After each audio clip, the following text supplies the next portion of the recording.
Dr. Fimister, based on the definition of infused faith, the virtue of faith, do Protestants, normally speaking, have that virtue?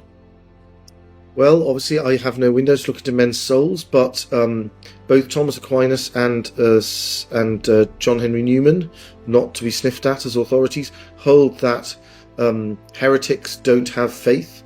And Newman actually outright says Protestants in general have not faith. He says, now, the reason for this, which implies that they sometimes do, so the reason why he says this is because faith is believing truths because God told them to you, not because you see that they're true. That would be the beatific vision or the gift of prophecy, if it were about concrete material things.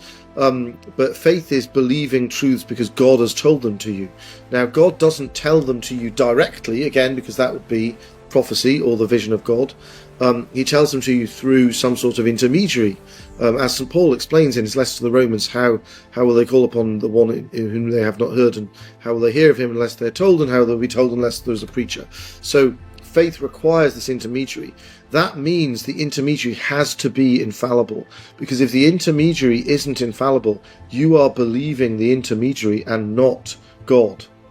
If I come running into a room and say, "Slay Austin Habash, it is the Lord who speaks," if people agree and cooperate and butcher you on the spot, then they will be rightly convicted of murder, and God told me to do it will not be accepted as defence, because they chose to believe that you were sent by God. Now, and unless the supernatural virtue of faith includes faith that the intermediary itself is endowed by infallibility by God, then it isn't really believing God, it's believing the intermediary. And in which case it's not faith, it's just human opinion. Now, of course, one hopes that as many Protestants as possible have simply just not noticed this and have a naive assumption that the King James Bible or whatever just happens to say very clearly whatever it is their denomination teaches, and they haven't really thought about how on earth the translators of the King James Bible would be infallible.